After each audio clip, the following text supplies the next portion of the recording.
Another day, another fire. Was feeling a bit too, what's the word, happy and hopeful this morning. So I thought, I know, I'll see what jobs are available. My qualification, amongst many, is Class 2 lorry driving. So I looked up what Class 2 lorry driving jobs are available, and there are 5 available in my area. 3 of which required qualifications like ADR or HIAB, which I don't possess. And the 2 that were available, one was to do multi-drop with 12-hour shifts and delivering to restaurants. So I know restaurants, they are always they always have easy access parking for lorries. Yes, that would be a good start. And in addition to that, there was another job. 5:30 AM starts, and you finish at 5 o'clock. So only 11.5 hours, and they were offering £13.50 an hour for that role. So I got looking at other jobs, and part-time driver for a pharmacy, using your own car. That paid a little bit of money. And then there was warehouse staff in an industrial estate not too far from me, and they were paying £14.50 an hour for 8-hour shifts. And plus they do the late shift, so you can either work 6 till 2 or 2 until 10. And 2 until 10, that's ideal for me, because I'm not a morning person, and I've tried and I just cannot do it. So really, I just thought to myself, well, great, I'm a lorry driver, but I can get more money working in the warehouse, where I wouldn't have needed any of my qualifications. So that was cheerful. I enjoyed that thing. Oh, I'm just looking around to see other things and seeing that things are just tough all over at the moment, aren't they? What I need as a career choice, as I only need to do it once, is to win the lottery.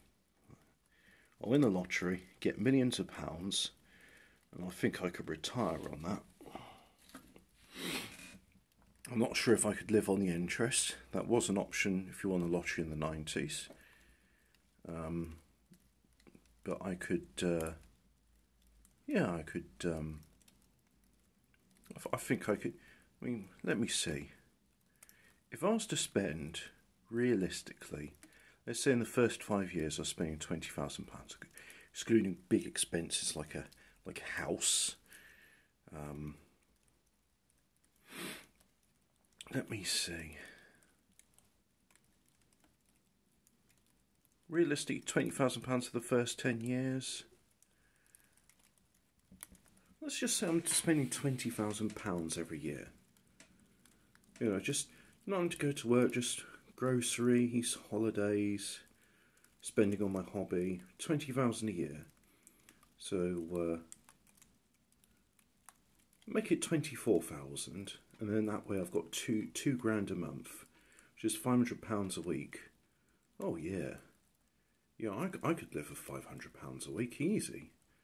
Oh, I mean, I could be one week I'd just be like, right, this week I shall be eating only caviar and smoked salmon. And I've still got money left over to go and drive to Fortnum and Masons and the other places what one purchases their caviar from. So yeah, my financial advice is to win the lottery and budget yourself for £24,000 a year. Assuming you're going to live for 50 years, that is 24,000 times 50. What is that? That's 240,000. Then times that by 5 is, well, every 4 years, that's a million. So, oh, hang on, 240,000 for 10 years, yeah.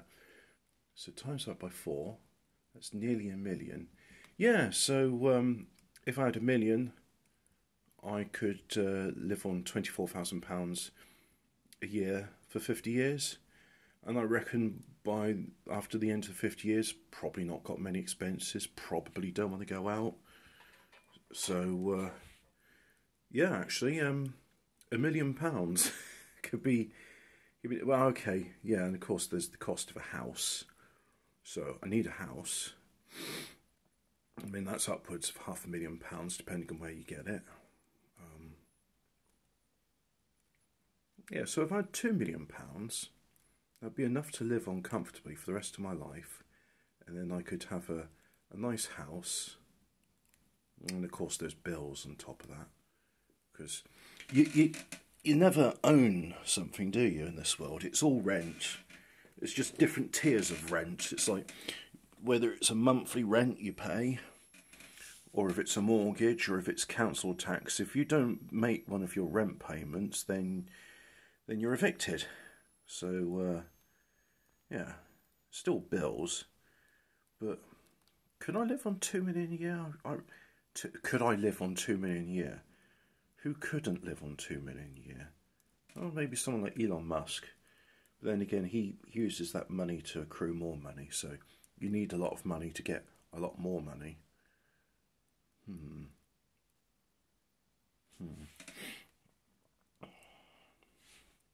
Of course, none of this would matter if it was in.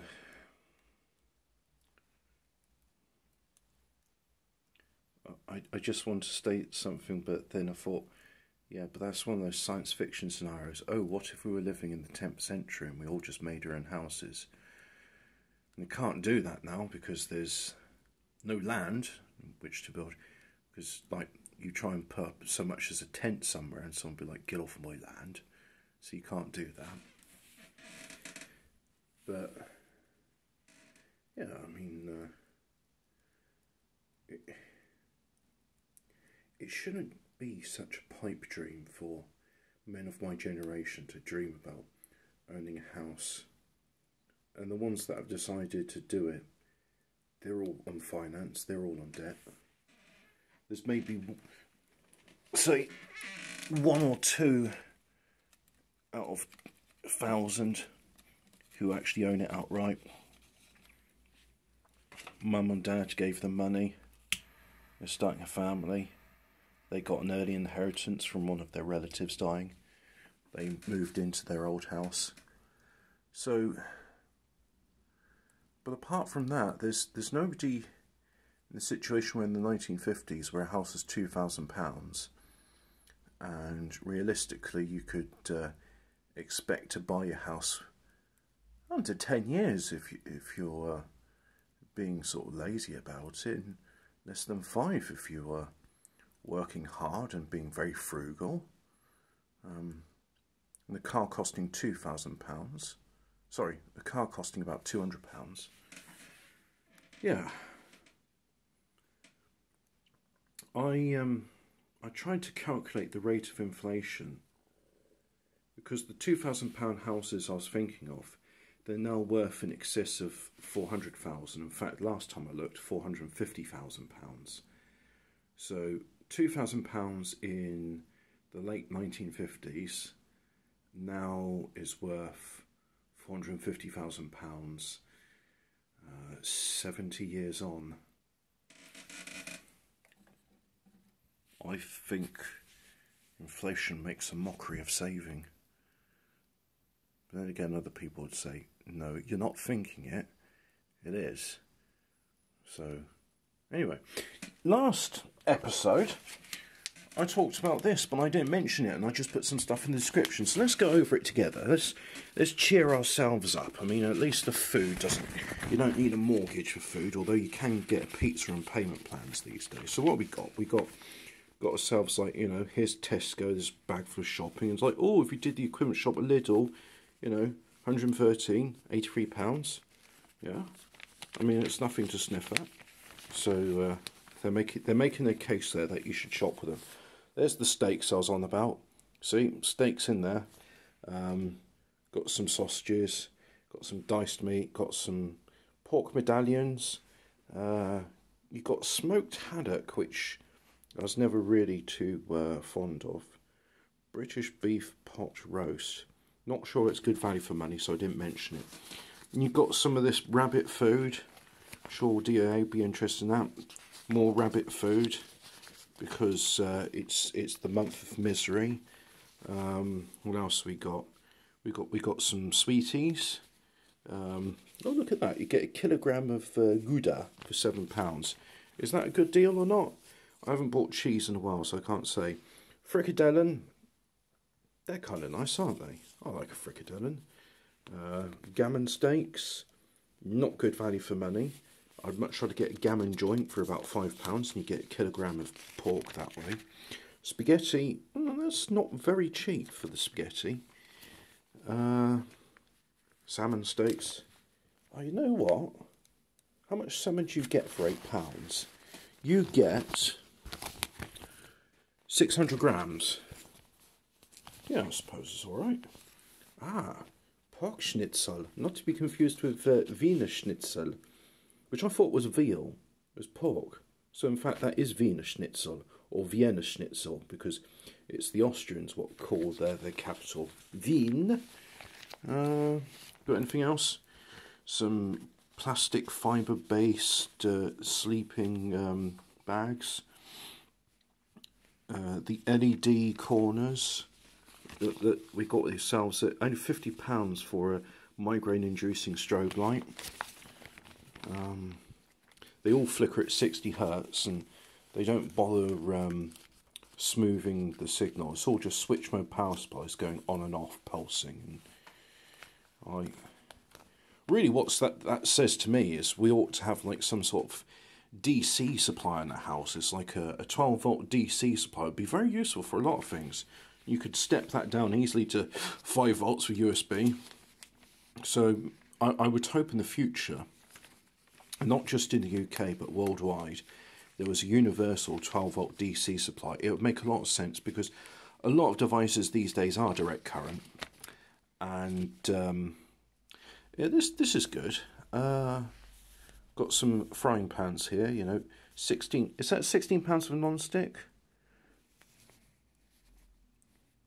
Choose from or without non-stick pack. So, is that, what is that saying? Ah, that's based on diameter, so it's the same price whether you have stainless steel or the poison coating.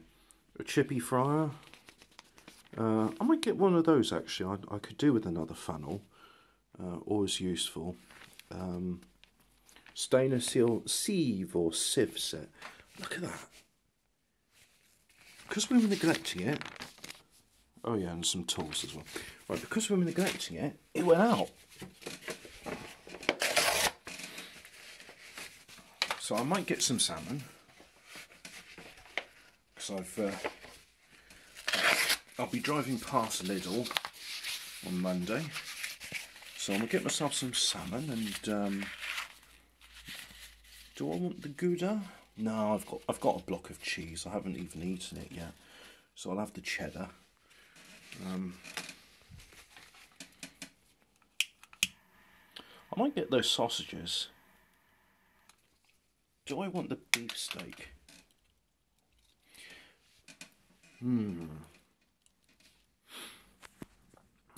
It's too bad they're not doing deals on chicken, because at the moment I want to make fried chicken.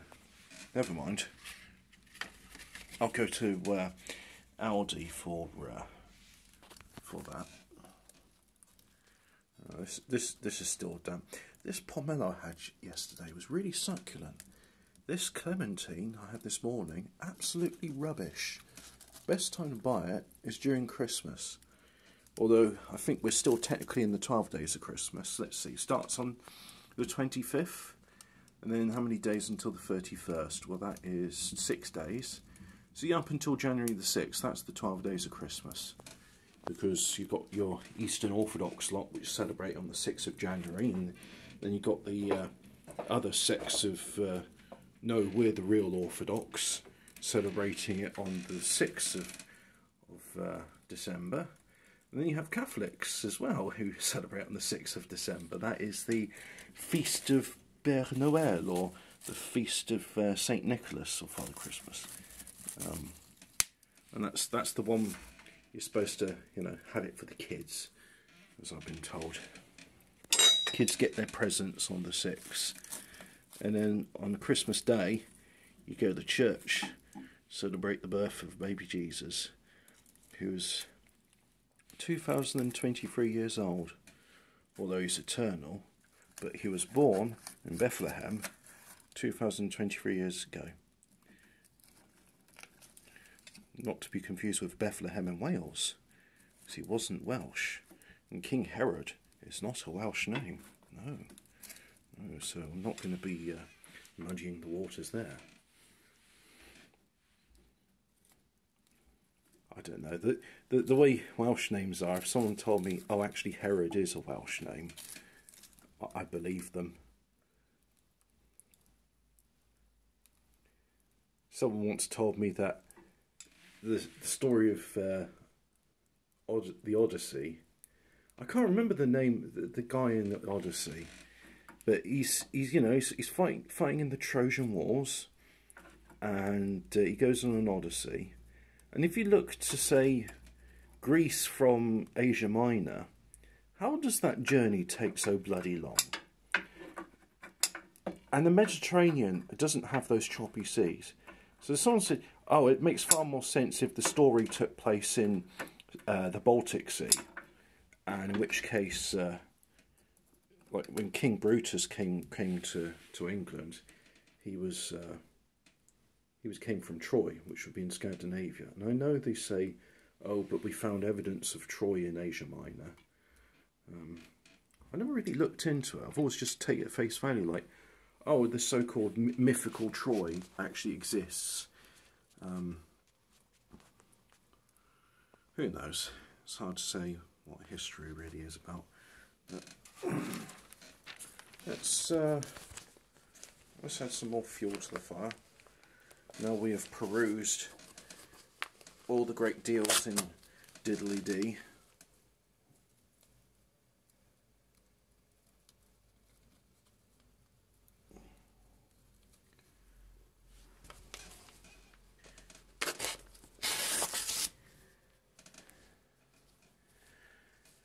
It's just got a little flame there.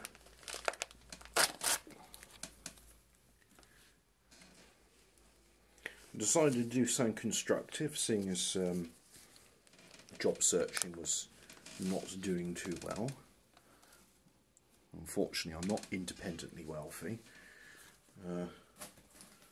So I swept the courtyard, and oh, that was nice. I found bits of kindling and coal amongst the soil. So I'm tempted to just scoop it all up and chuck it on the main fire, because it will all burn. I imagine even the coal has got some, not the coal, the soil's got some calorific value, as it's just, well, it's peat. It's, you know, it's plant matter that's decomposed, and I know peat burns well, so yeah. And of course there'll always be a bit of clay, but there's a bit of clay to be found in coal, and that's why we have clinker. Look at that. Do you see? There is a flame there. If I hold this for long enough, would it cause a screenshot? I quite like, not screenshot, a thumbnail. I'd quite like that to be the thumbnail.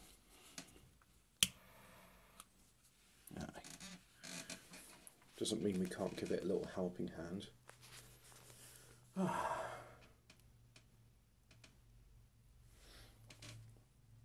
I don't know what to do with this. I know ostensibly it's about playing music, but I think it'd make a lot more sense if I knew what I was doing. It is a synthesizer, but it's not a synthesizer as I know it. It's all sample based, and you can do great things with those samples, But I want to say I'm not really a samples kind of guy, if that makes sense. Oh, I don't know. I'm just a rank amateur, so I'm not really a playing music classically kind of guy. I'm just a playing music badly kind of guy. And really, I'm a not playing music at all kind of guy at the moment, because I have been playing the stuff, but as you may be well aware, I haven't published anything, because I listen to it and just go, no, this isn't suitable for publishing. Oh, look at that. Little green flame. Must be, what's the word I'm looking for? Bit of copper in the print. Oh, we are struggling today, aren't we? What if... Because I know I did a pre to recording this. I did a riddle.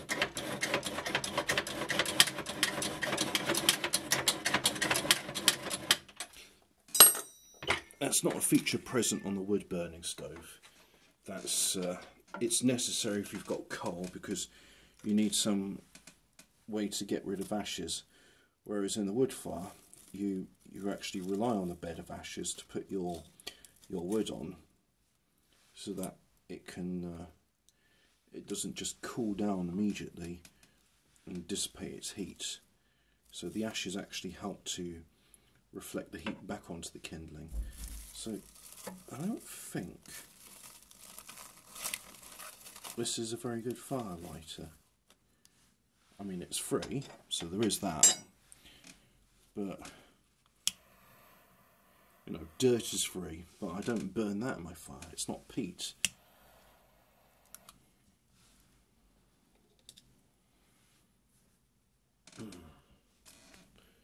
I think I might have to start, I mean, until that starts drying out, I may have to break into one of the firelighters today.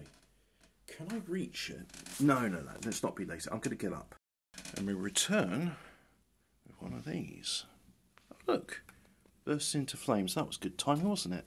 So I'll just pop that there. And, yep, it's caught alight. So let's just, oh, I think I ought to use the tongs for this. Reposition some of our kindling on top of the firelighter, so we get a some heat, so it's not just going up the chimney.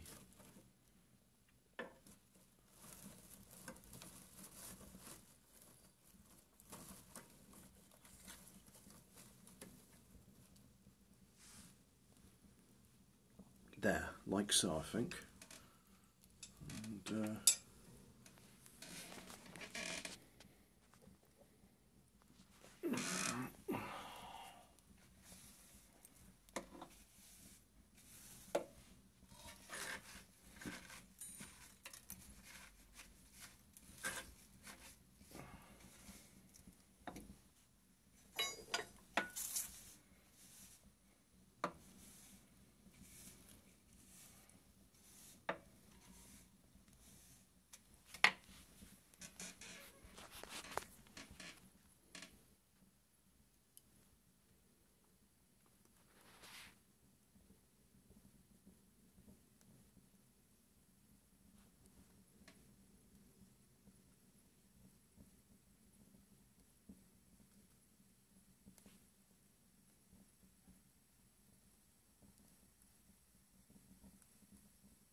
And that sound there is the sound of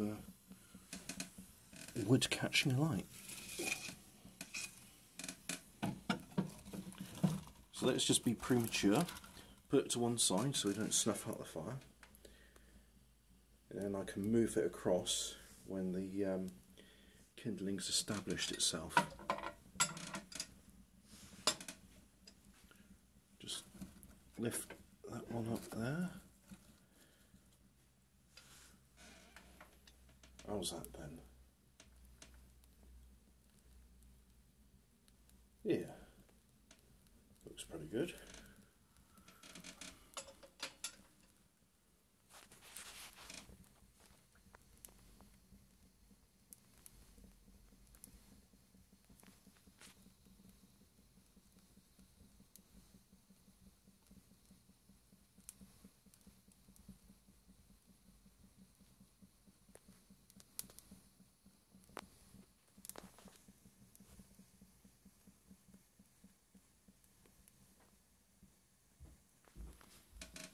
Now I wonder, all this,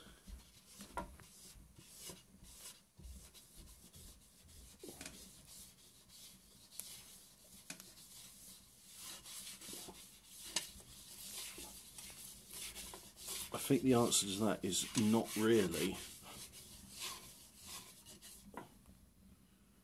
I mean, it's definitely picked up something.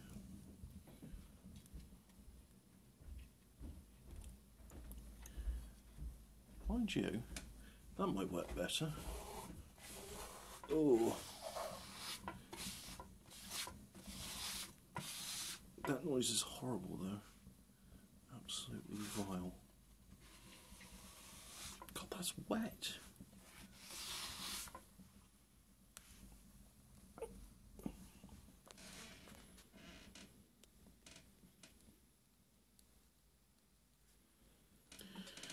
Well,